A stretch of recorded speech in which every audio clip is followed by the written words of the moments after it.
I want to say greetings to each and every one of you, Aquaba, and welcome. Welcome to another round of Tech and Future Talk here on LIB Radio, LIB TV, and livinginblack.com. Fridays, this is where we get together and we talk about what is happening in the world of the future of technology. And of course, as you know, the past is undeniably prelude to the present and to the future. So we put them all together, and bear with me for that double introduction as I realize one more button to push on, and then we get all the VU meters to act just right. Today's date is Friday, the 29th day of November, the year 2019 in the Western calendar. This corresponds to the year 6260 in the Kemetic calendar, to which we realigned our cultural clock. Welcome to the 7th millennium.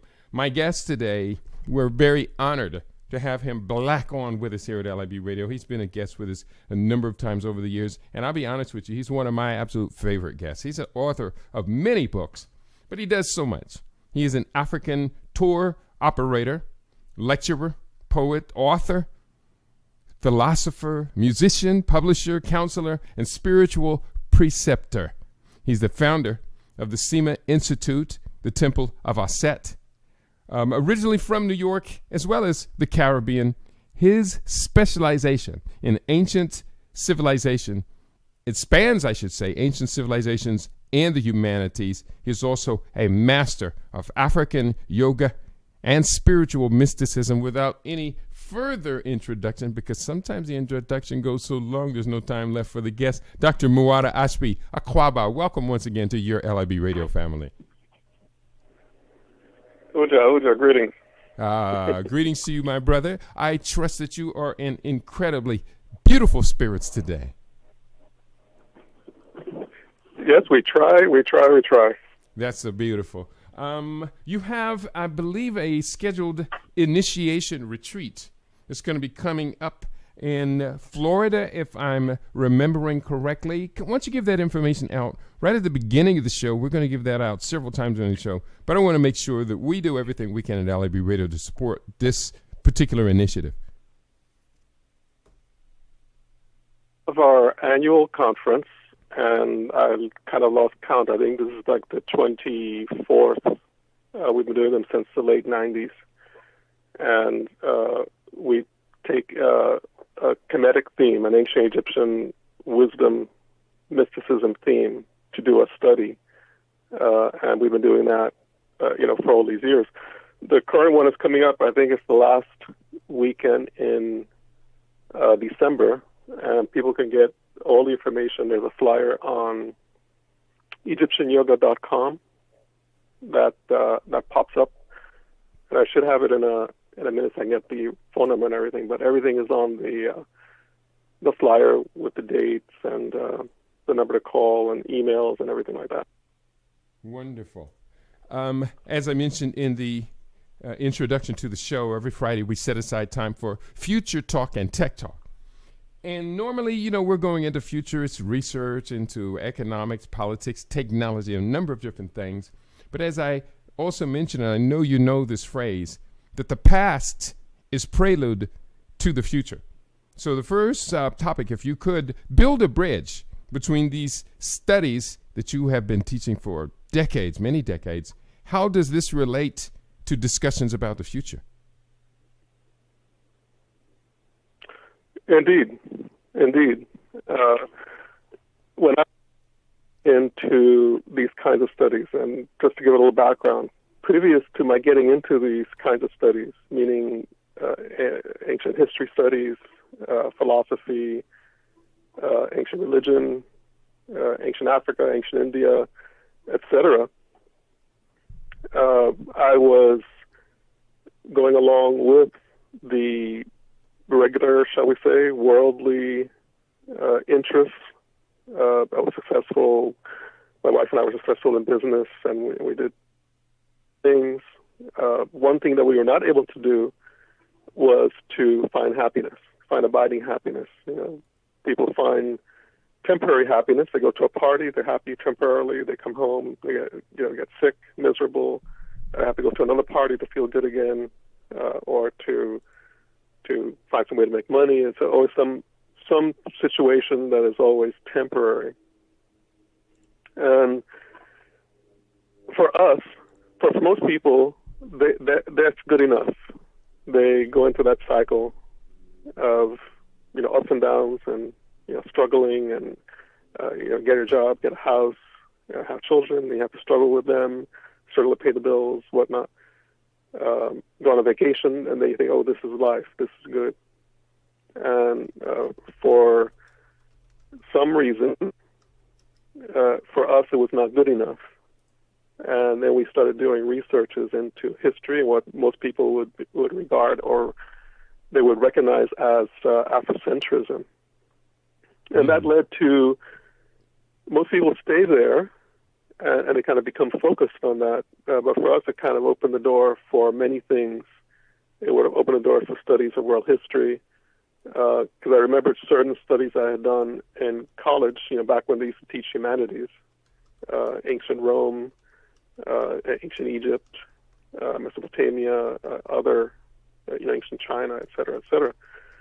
So, but most people, they just take that as ancient history. It doesn't matter now. It's just the past. And we have to deal with now. And what's going on now is important, et cetera, et cetera. But we did not take it that way. So we took it from the standpoint of, looking at everyone around, our family, everyone in the society generally. I'm using the word everyone like in a kind of hot. It's really true. Okay. Is caught in this cycle of ups and downs and not. And polls have shown that most people are not happy with the job, they're not happy with the politics, they're not happy with their lives, with their family. So you can't find anyone who's happy with everything. You really can't, because there is no such capacity. So that led us to interests of studying, to find out what is the problem, what is wrong with our lives, with what is going on. And that led us into studies of ancient Egyptian philosophy. It led us into Indian yoga and Vedanta. And then when we had done the Kemetic studies first, actually, in Afrocentric, and then we studied these other things, and then it started leading me back and saying, hey, I've seen all these things before, especially when we got to Taoism and Vedanta and Buddhism. I recognize these things.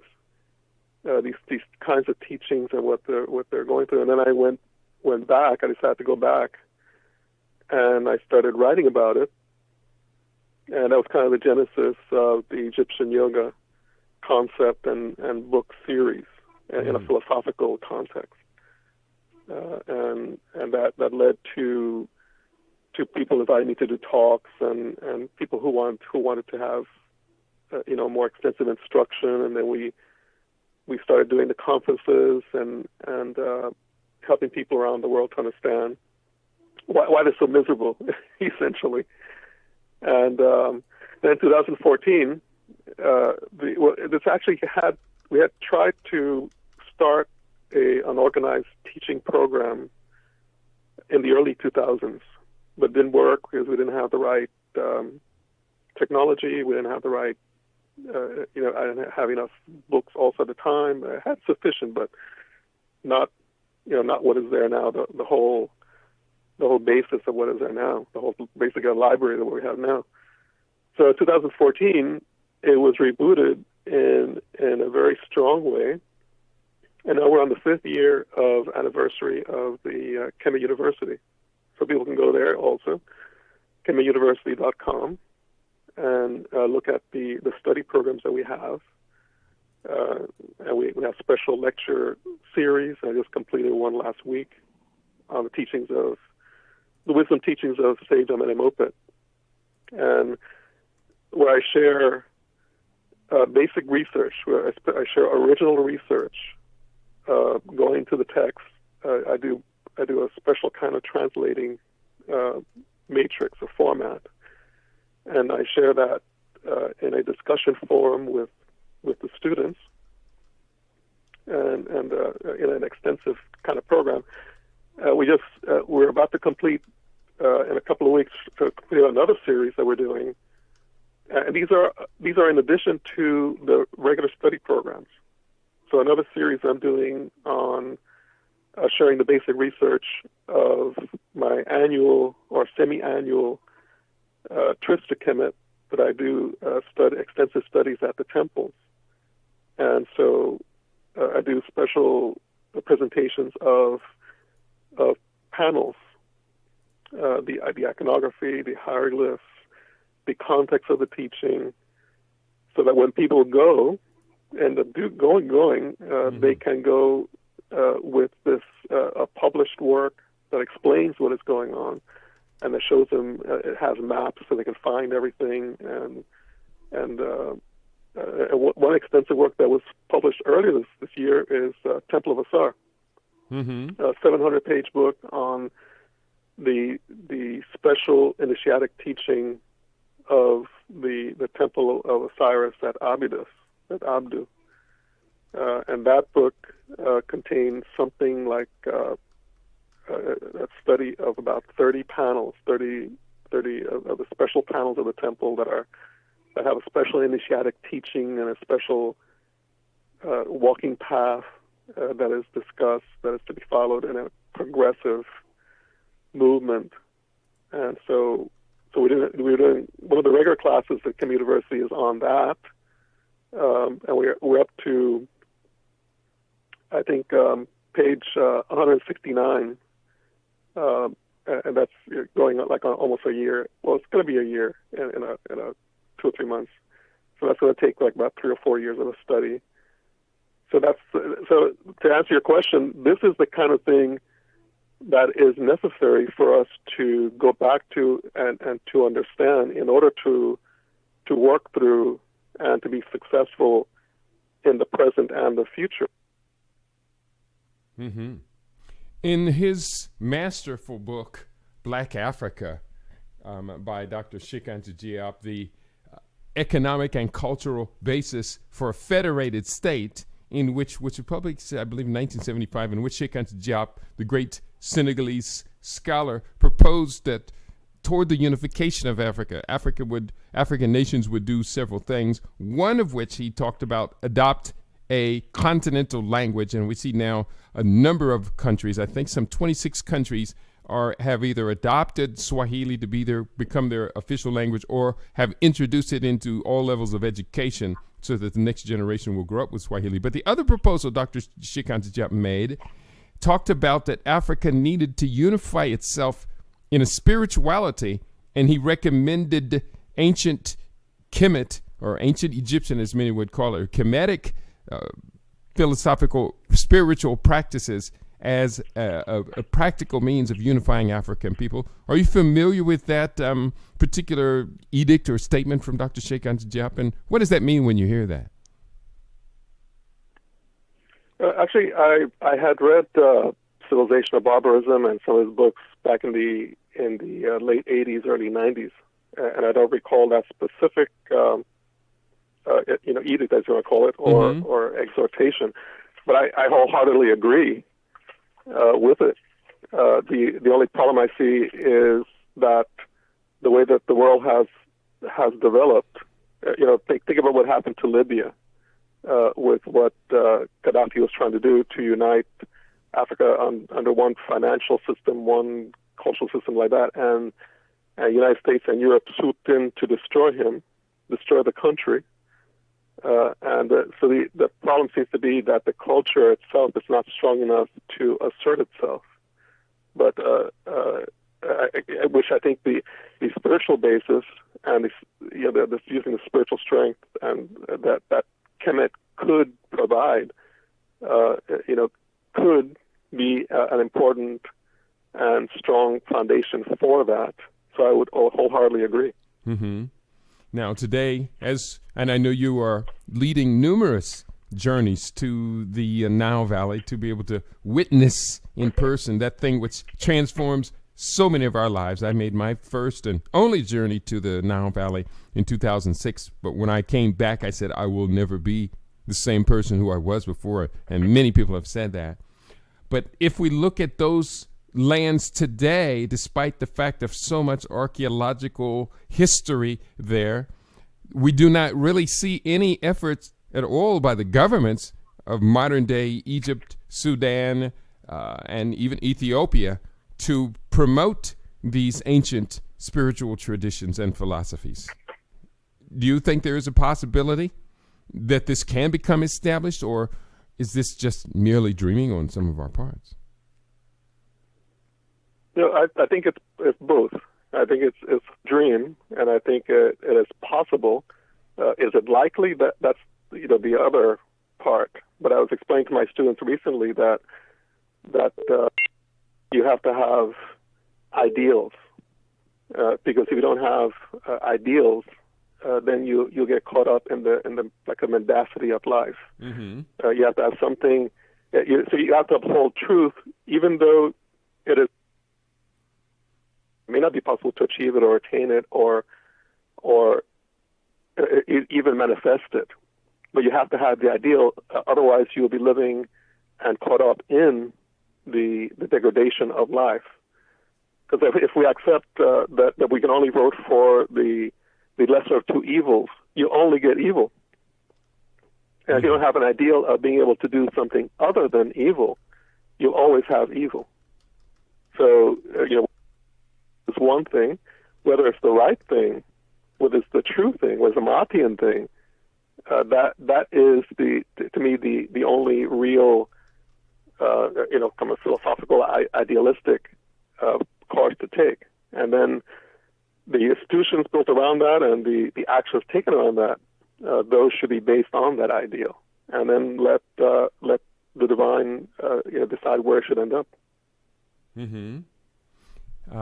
Now, again, you have this upcoming class and retreat talking about the original translation of temple panels, the mystic teachings, and these other spiritual pathways moving forward.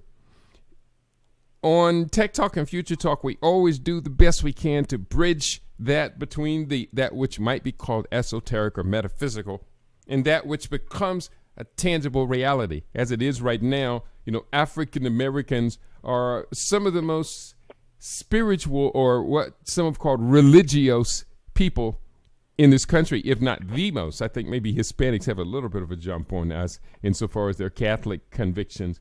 But when it comes down to it, and I recall Booker T. Washington made a statement about black religious fever, and he used a statement something to the point of all of this hollering and hullabalooing, meaning that to a great extent it had become so impractical insofar as the development of our people. How do these teachings fix our people onto a pathway to by where we become agents of our own transformation? Just to give you one example, and I want your comment, is that during the months of November and December, I've been tracking these economic numbers. This is probably my 5th year in a row of tracking our holiday spending patterns. Above and beyond our normal year-long spending pattern, during the 61 days of November and December, African Americans spend on average each day $1.09 billion above this normal spending pattern on holiday shopping. Yet, of all of the grocery store chains in America, there are over 200. Hispanics have 23 grocery store chains, and African Americans have none. So therefore, how does this set of teachings on spirituality and yogas and all of these, how do they become much more tangible and much more practicable so that, people's lives will be directly touched by your works? That's a very good question and a very difficult question because it's like a catch-22. In order to have one's own institutions, one has to have a kind of viable culture. And since African Americans specifically, not just them, but Native Americans and others, mm-hmm. and some Hispanics as well, so it's and some European Americans as well, have actually lost their identity to a kind of amorphous American dream that really does not exist, and it never really has existed. It exists for for a few people who might call billionaires or millionaires, that kind of thing. Mm-hmm. But if we're talking about it as a general culture, saying, let's say that a block of people such as Hispanics or European Americans or Jews have a certain amount of economic clout and they have their own business, things of that nature. One has to have a viable culture that believes in oneself and sustains oneself. And African American culture, in particular, has had its culture. I think under Diop's words, destroyed, or Chancellor Williams, destruction of African civilization, in those kinds of terms. And if you don't have that, what do you believe in? You believe in what you're given. You believe in what you're told. You believe in lies, in political charlatans. You believe whatever, or you believe them in, as you mentioned earlier, the charlatans from the pulpit. Mm-hmm. Telling you that all you have to do is have faith and do somersaults and shout hallelujah, and that'll take care of everything. Mm-hmm. Yeah, as long as, of course, you give them money, mm-hmm. And everything will be fine. And it never has been.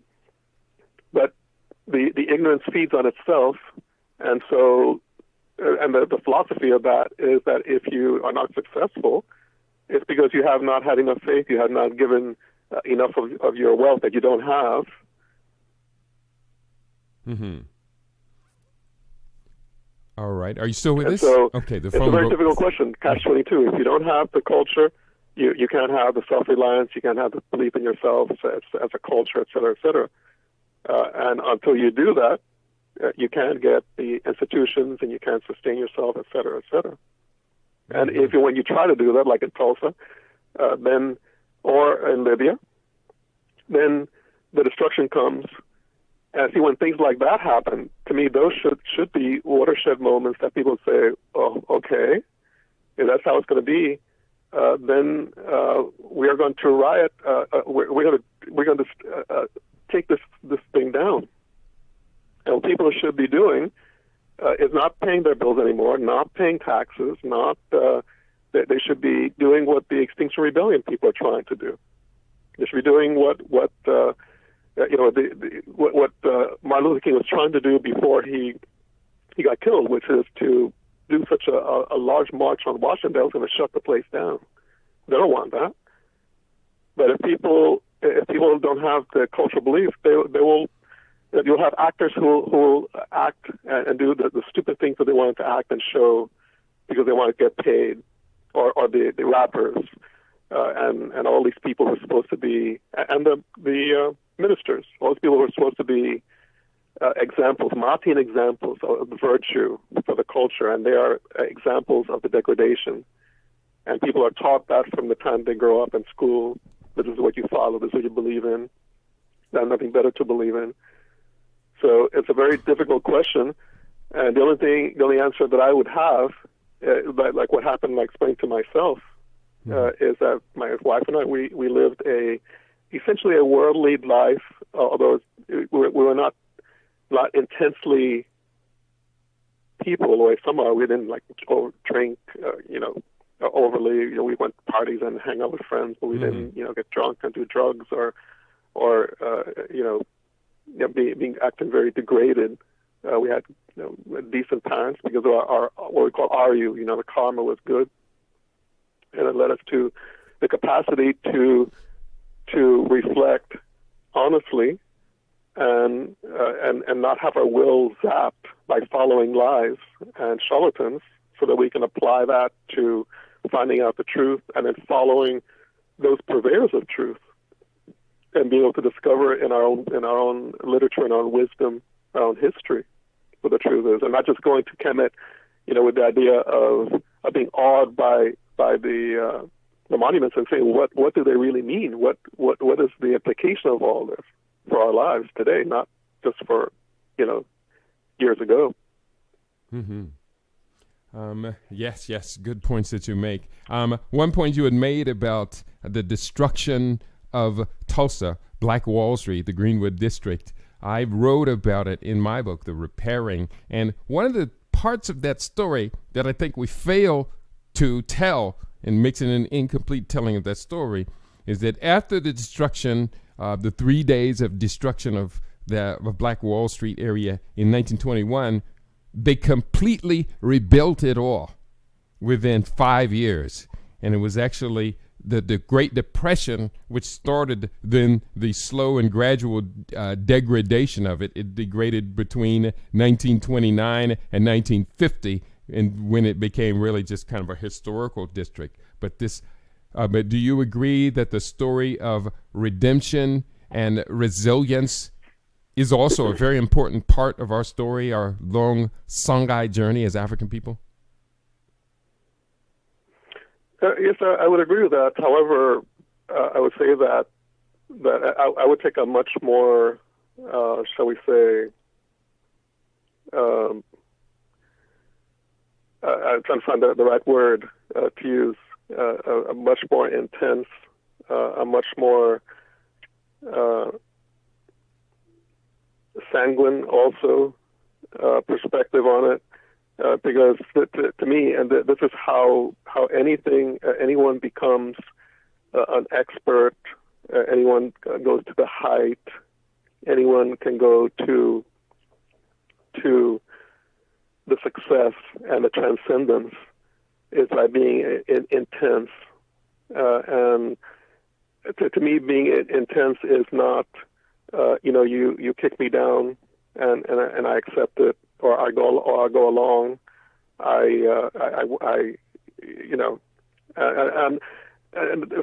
first of all, I should say I'm not because my father came from this generation.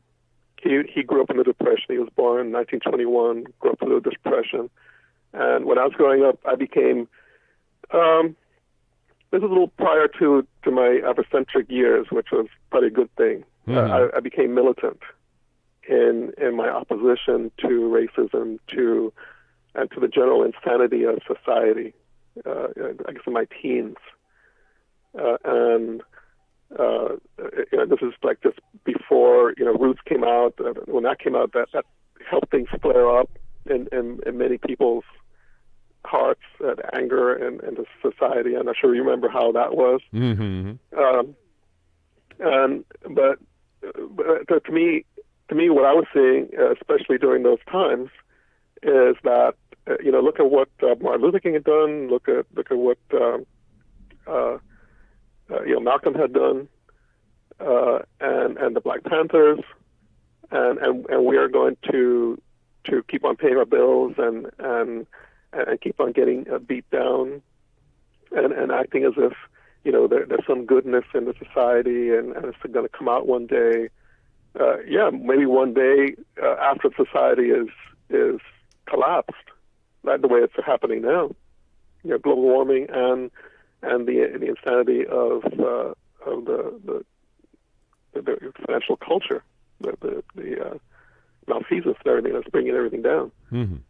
So what I would say, what I'll say earlier, I wrote a book called Mob versus Fascism. Mm-hmm. I think it came out in 2014, I can remember. Where I was talking about how coming out of the Bush years and the Obama, it was the middle of Obama at the time still, that we were then in what I would call a soft police state. And I think now we are basically in a hard police state. It is that the police state is, I think Sheldon Woolen, the professor Sheldon Woolen, called it inverted totalitarianism. So this is not like a Nazi type of totalitarianism, kind of police state. This is a police state where, with a smile, police state where people are willing, because they're so degraded and they're looking at their phones and their entertainments. They're so ignorant because the society has dumbed them down that they're willing participants in their own slavery. And so that's the general society. So think about the individual cultures within that society, African Americans, Hispanics, Jews, whoever, or poor whites. They're all caught up in the delusion, the larger delusion. And the people who are running that are, of course, the billionaires and the banks, and they want it that way. And now they're putting 5G, which is going to be another way of not only controlling people physically, but apparently also they're going to be able to control their capacity to reproduce. So I don't want to get into that too much, but there's a lot of information on that out there as well. But people are willing, and they're happy to get 5G and the Internet of Things, and to be bathing in a sea of radiation. So, under those conditions, to me, there's only one, and I think Chris Hedges talks about this a lot. But I've been only one solution, and that is to shut the place down. And I'm not talking about revolution, going with guns and shooting up Washington. I'm talking about non-cooperation, civil disobedience, but complete civil disobedience, not just on the weekends, or not just like they're doing in France, or I'm talking about shutting it down so that they cannot operate. They cannot continue the regime change wars. They cannot continue the imperialism, destroying people around the world. And what it will give a person strength to sustain that is their spiritual values and their spiritual insight, their spiritual feeling. And to me, there's no, for myself personally, it's not the only one, but to me, the greatest one for me is ancient Kemet, and its glory, its insight into the nature of mind and the nature of spirit, and the power of righteousness and order and truth. And until that is there, and I think there's I recall the person's name now, who was talking about that, a prominent a journalist talking about that. Bill Moyers was talking about that, because you're asking him about the impeachment and the previous impeachments, Nixon, Clinton, and he was talking about the same thing, that society is based on lies. It's based on, and that's the media. Media does nothing but lie to people or omit the truth. Until society is based on truth, there will be no change, and that we will be moving towards this self-destruction. And I think that he put it. But for somebody like him to be coming out and saying that openly like that, I think really it's really important, and people should be listening. But people are just going along as if we're going to have there's just a period, and times are going to change and all that kind of thing. Times are not changing; they are going to be getting worse. And to me, there should be more intensity of study, at least if the society cannot change and things are going to go down, at least one internally, individually should go down fighting, which means getting into the depth of what life is supposed to mean, asking the important questions of life, and going to where the answers can be found, and not just going to the supposed wise person across the down the street, or the pastor who's really just in it for themselves. So those are my deeper thoughts on that. Interesting thoughts that you make. And you brought up several points in my mind. Again, we want to stay centered around the Natarian retreat and the conference and the themes that you'll be teaching and the practicality of those themes in transforming people's lives. We have been reporting very intensely since early 2015 on the theme of Africa Rising, which is a broad set of cultural, economic, development, and demographic issues that shows that the 500 years of the suppression of African ambition is in process of reversing itself, and that by 2051, with the anticipated Continental Federation, that Africa now has a chance to build what could be the world's greatest existing empire. Now, part of this lovely attraction of Africa Rising that attracts me is that Africa is essentially greenfield, meaning that it's all brand new. It can leapfrog over centuries of other technology development, et cetera. We've seen it with mobile phones. Now we see it with education and other things, and it has the demographics to support it. So all that to say this, can African Americans survive America for the next 40 years? Or should we be planning on an exit route for ourselves, our grandchildren, and our children's generations? Okay, that's a loaded question, and I was thinking as you're bringing these things up that and some of my students, who may be listening, they know.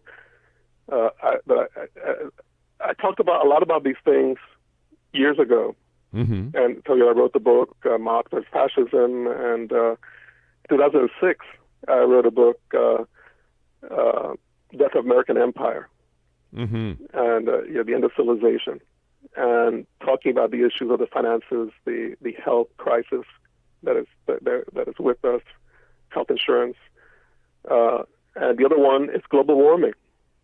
I talked about that in 2006. Now, at that time, there was talk maybe we're going to have a problem in the year 2100. And about 10 years ago, then it became 2075. 5 years ago, 2040, 2030. And now the IPCC and the United Nations are talking about if we don't do something by 2020, meaning in a month, a couple of months, we will be having major problems, collapse of civilization by 20. And this is a conservative view. People like Guy McPherson and others, actually many others now, they're saying that we'll be lucky to have a viable civilization by the mid-2020s. So to me, just yesterday I was telling Subhajan, my partner, a report just came out from a science foundation, I can't recall which one it was, saying that those children who are alive today are going to suffer the most in the coming future.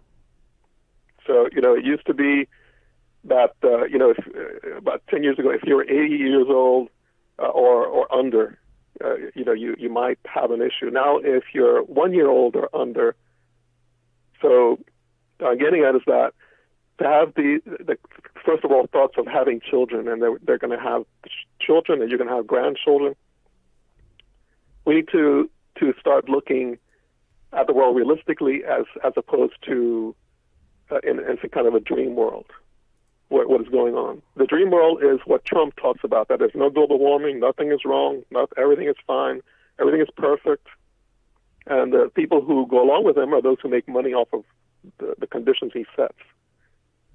So we should not be living by on-truth. And that's on-Maatian.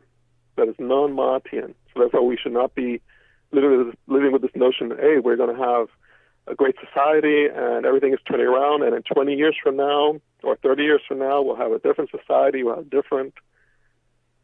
So that was maybe if something had been done when I wrote that book in 2006, it might have been too late then to do something.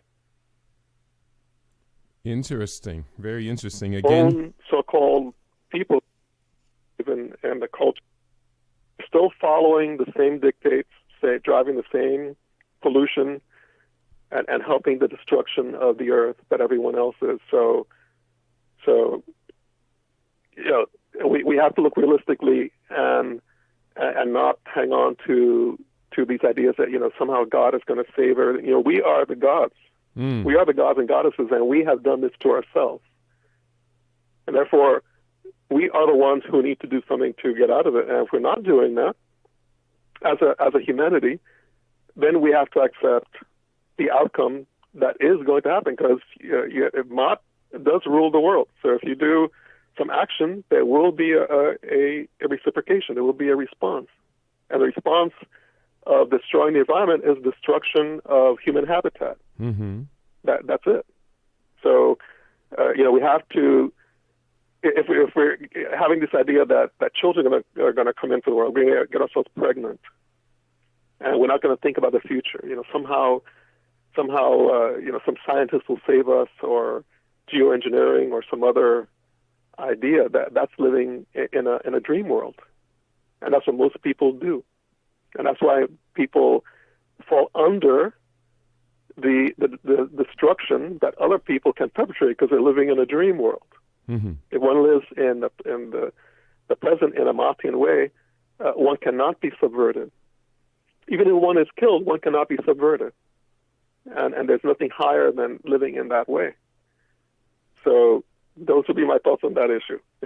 To our listening audience out there, my guest today, Dr. Muata Ashby, you know him. He is the founder of the SEMA Institute, Temple of Aset. And we are talking about, really making this all practical. The past is prelude to the future. We have a telephone line open. I'd love to hear you. Give us a call at area code 646-716-9835. That's our Blog Talk queue. So when in the queue you want to speak, you press the 1 button, 646-716-9835, and I'll see that flag and put you right on. And past is prelude to the future. Wow, you put a lot of things on the table. Let me just ask you this. Do you believe that technology and technological development has the potential to save humanity over the near and middle future? The short answer is no. And the reason is because, I don't know if you remember, I just want to give a quick analogy, a movie, Conan the Barbarian. In the Conan the Barbarian movie, Conan's father taught him about steel.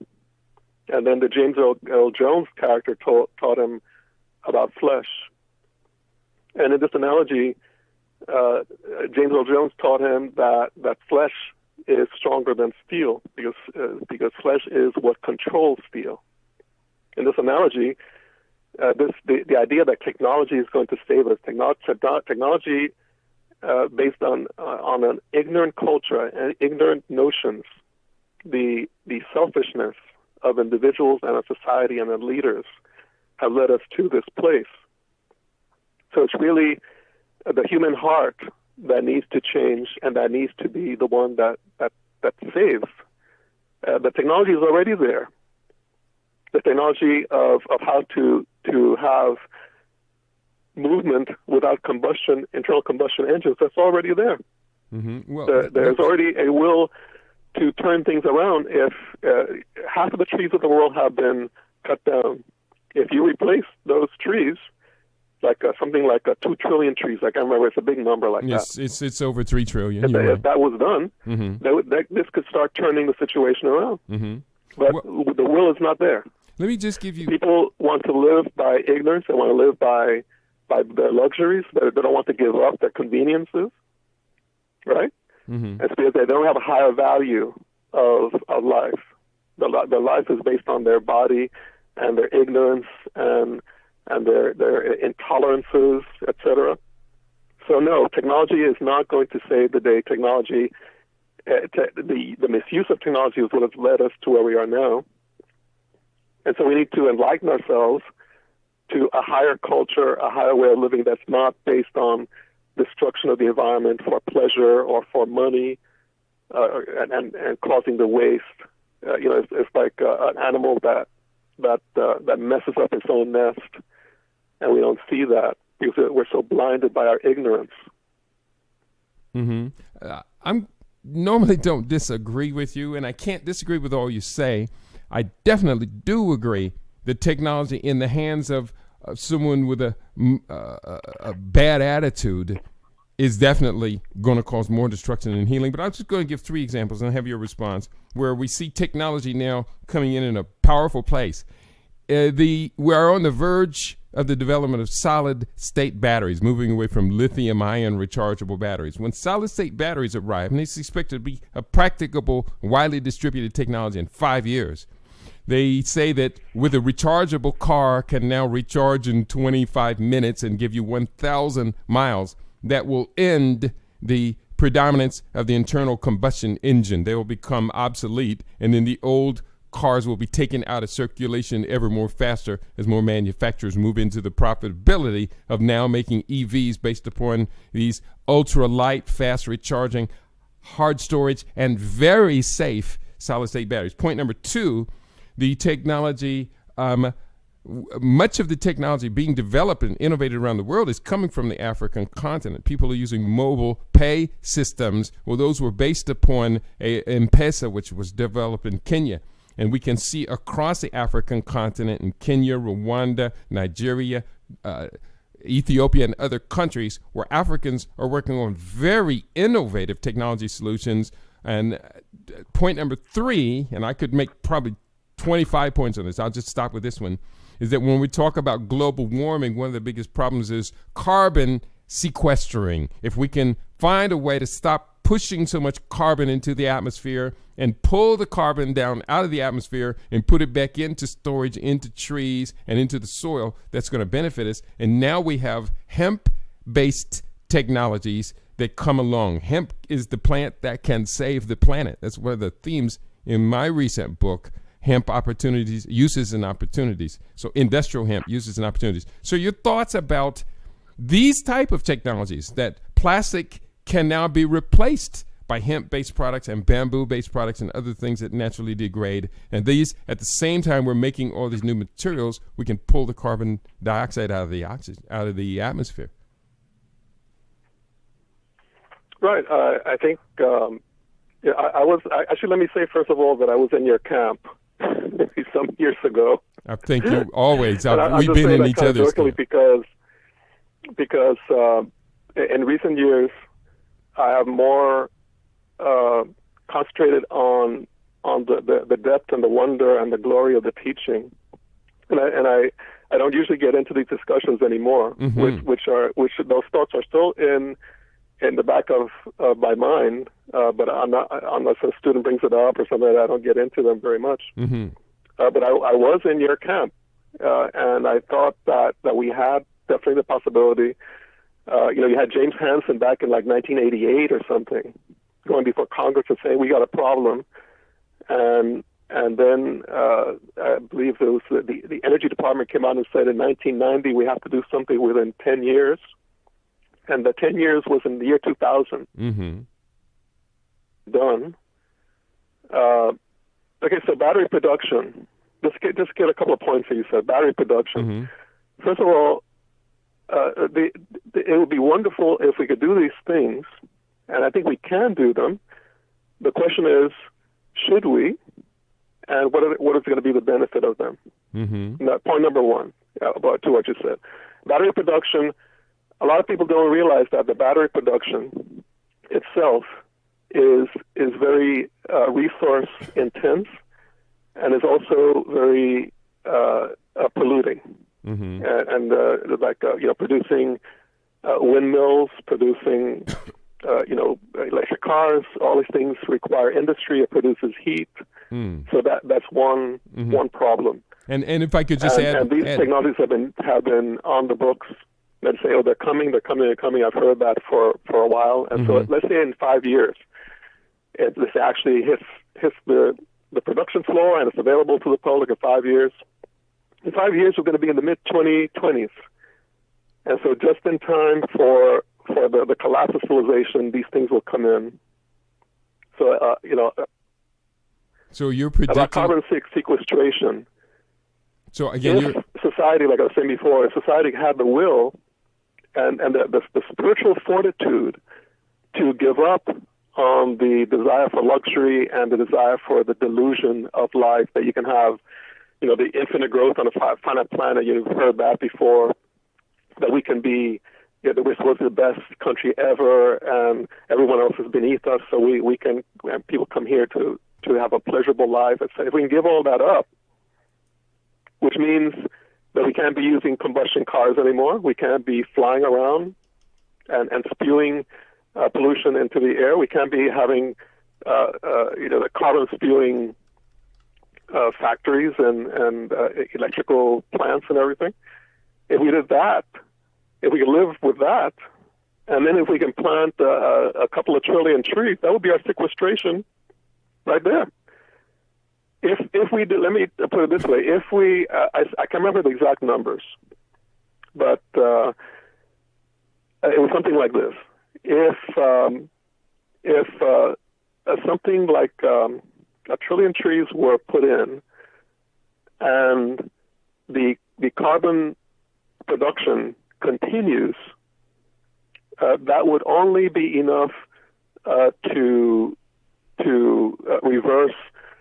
It was some large number like that. I can't recall, but doing that planting all those trees would only help about like 1 year worth of the carbon spewing that humanity does, like 100 billion tons of carbon a year and that kind of thing. So it has to be a concerted effort.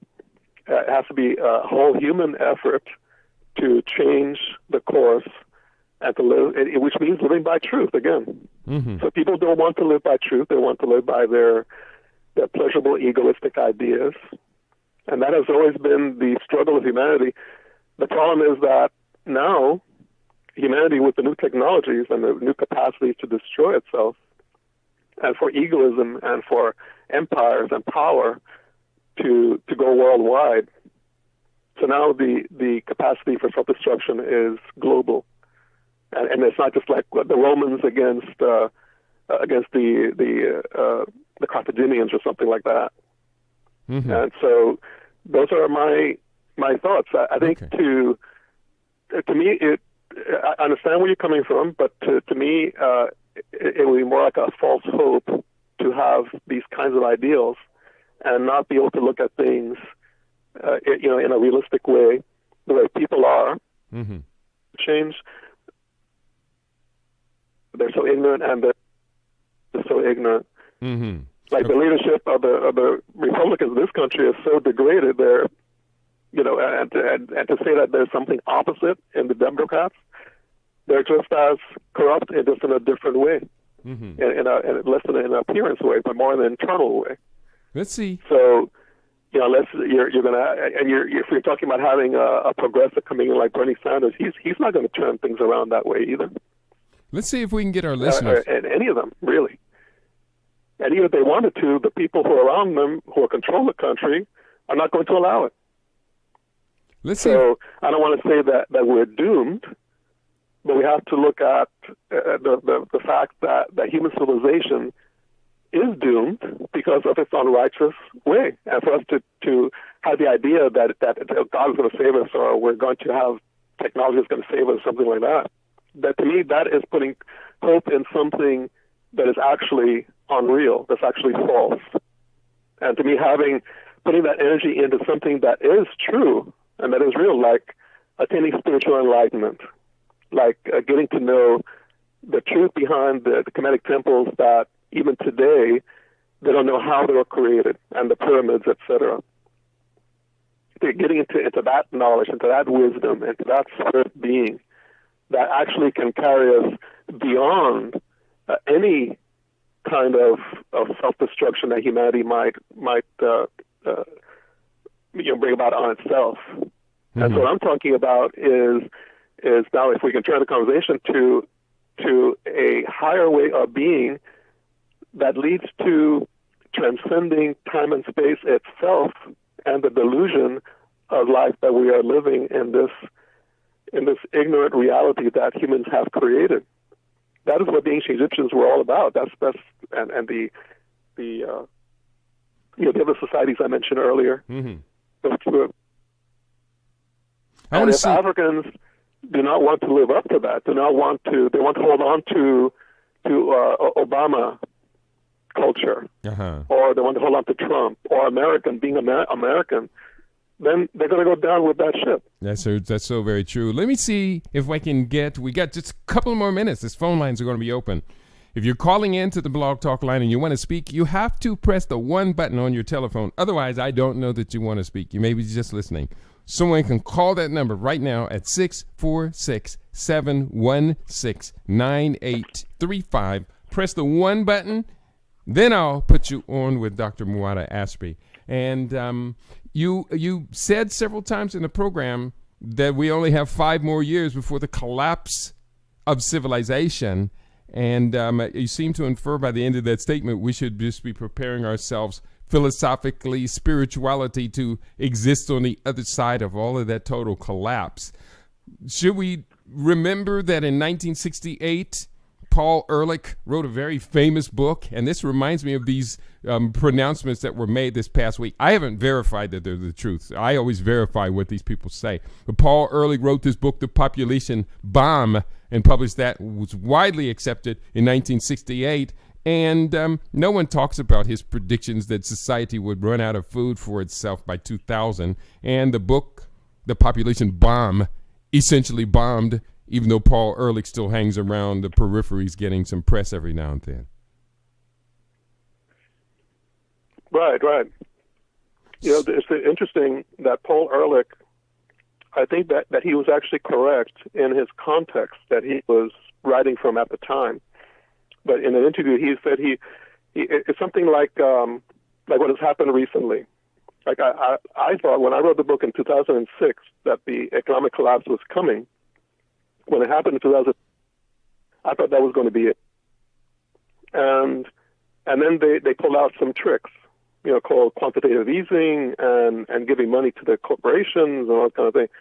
So in Ehrlich's, which is just really staving off the final disaster, he was pushing it, you know, into the future, which we're coming to now. But with Paul Ehrlich, when he was talking about it, he was talking about regular farming the way it was being done at the time. He wasn't.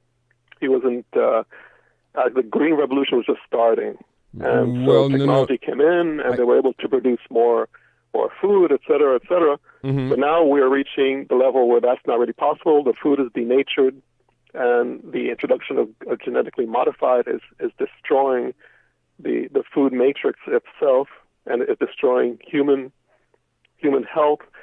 For instance, the life expectancy in the United States is going down now for the first time in I don't know how many decades. Women are dying more earlier than men now, which wasn't the case also. That's not true. You have more autism than ever, you know, 40,000 times the autism that when we were growing up back in the 70s, 60s. So you have all these things converging, the pollution, the nanoparticles, everything that is being done. Mm-hmm. Fuel into the air, et cetera, et cetera. So I think that, and actually my personal opinion is that the problem is not the population bomb itself, because I think if people live righteously, it will be possible to sustain the numbers. The issue is that people are not living righteously. Everyone wants to eat meat. People want to burn fuel to have what they want cooked and all this kind of thing. I'm just giving us a few examples. It's much more than that. But the population combustion engines. Everyone wants to have a car. Everyone wants to have a phone. So it's living unrighteously that is the real problem. So it's not population that is the problem in my view. It's living unrighteously that is the problem. And you said that women are living shorter lives than men. I can find zero evidence that that's true. In fact, all of the evidence that I collect, and I collect this evidence on a weekly basis, done a lot of demographic work this year, is that life expectancy last year declined among white men in America, and it was largely due to the very high suicide rate. And then this year, there are pronouncements that when generalized across all classes of Americans, life expectancy took a dip. But that's not for all classes of Americans, though. But women outlive men in America by 4 years, on average. Well, you may be correct. This is something that I saw recently.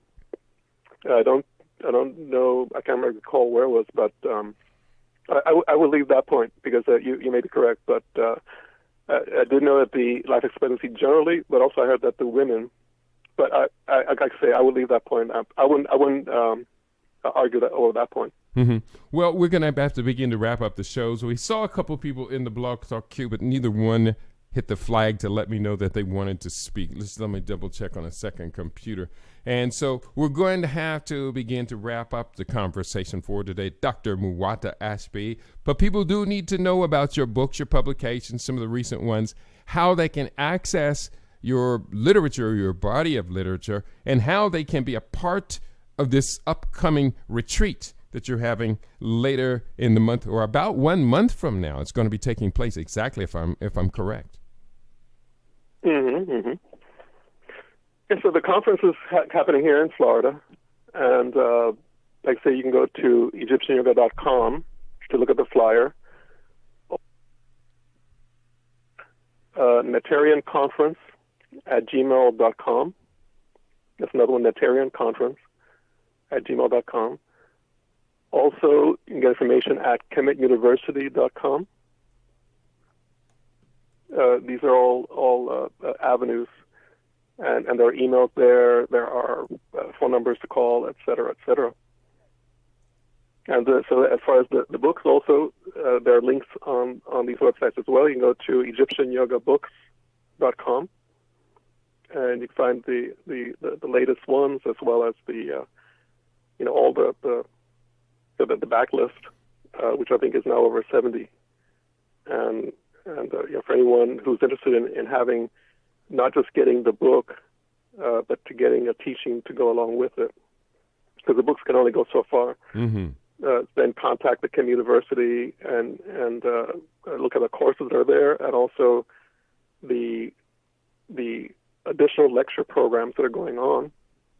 And this year we're concentrating on the conference. We're concentrating on the Temple of Amun-Ra at Abu Simbel, and we are going to be looking at the special teaching of divine identity that the temple is talking about, so how people can realize their oneness with the divine, their immortality and their eternity that is innately there, but subsumed in like getting caught up in the ego notions of worldly life, of physical existence.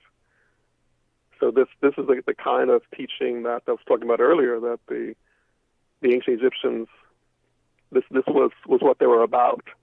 And so I was saying is that if we are not about that, like if we're taking it and saying, that's part of what our spirituality is, but in a worldly life we have to go along being worldly and all kind of things. It's not. It really has to be a concerted and concentrated effort in the spiritual direction, and that will actually free one from the experiences and worse outcomes of physical life. That is the promise of the Kemetic Temple, and in fact, to discover life beyond the physical. All right. Getting ready to discover life beyond the physical. I had a grandchild. He's 1 year, 1.5 years old now. Is there a future for him on this earth? The future for everything on earth. The way is a question: is there a future for human civilization? That's the other question. And your answer to either question?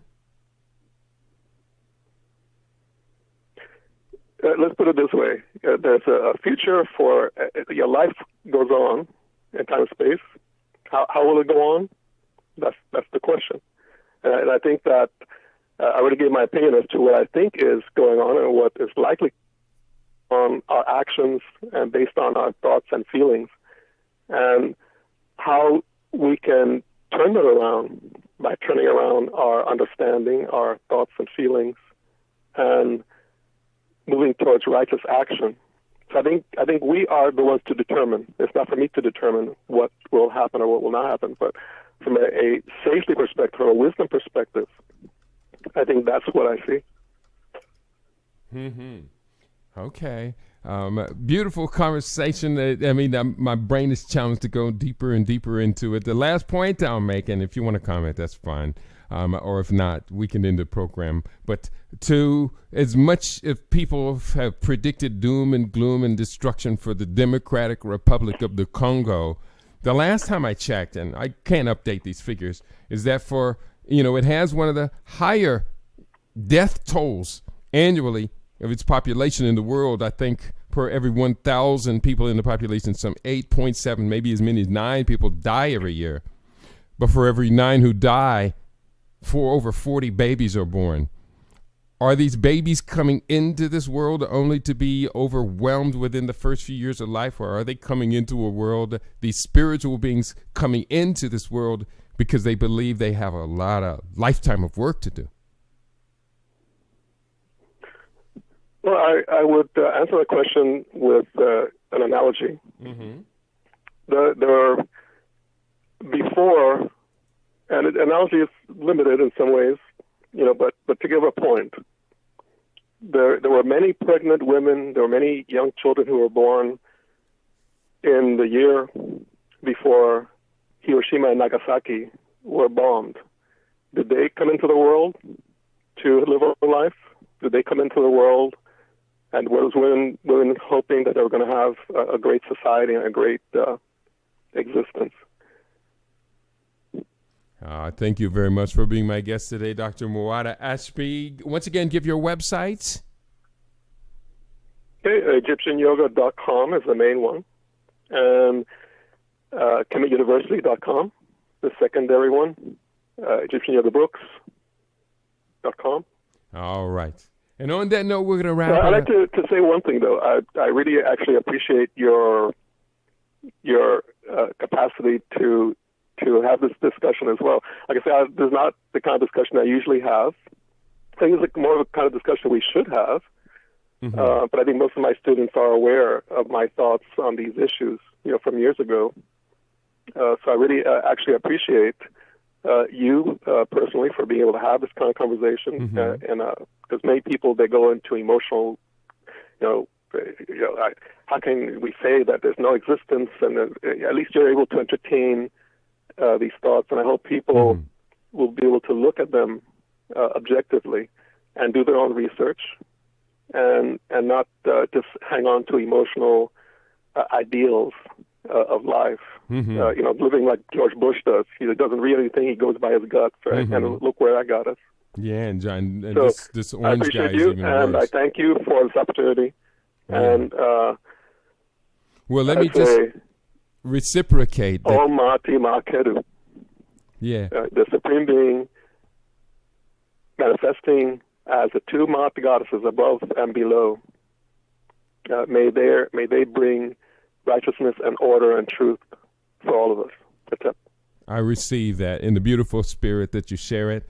And in reciprocity, I must say, beyond a shadow of a doubt, the foundation that you have laid down is the ground that I stand upon with such confidence to say that, yes, we are on the verge of the most glorious global empire that has ever been created, the great Swahili Empire.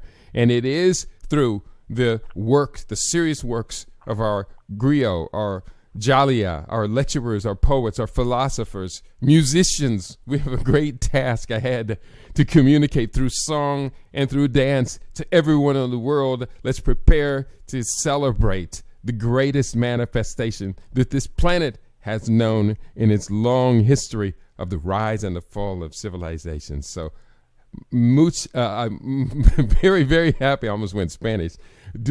I say to you, Baba, and for all the work you do, and any time and every time you want to come on to LIB Radio to share your insights, your thoughts, or your new work, you will always be welcome. That's up. All right. And on that note, it's been a great week here on LIB Radio. I hope you had a beautiful holiday yesterday with your friends and your family. We had a feast here, a living superfood, raw, vegan superfood feast here to blow your mind. And I feel so beautiful today. The sun is shining. The weather is perfect. It's been raining a few days here in Las Vegas. So why not? Africa Rising rise in your horizon this morning. Let this day be the beginning of the brand new you, the brand new community, the brand new nation that we always willed would be in place. This the proper fitting gift to our children, to their children, and to future generations.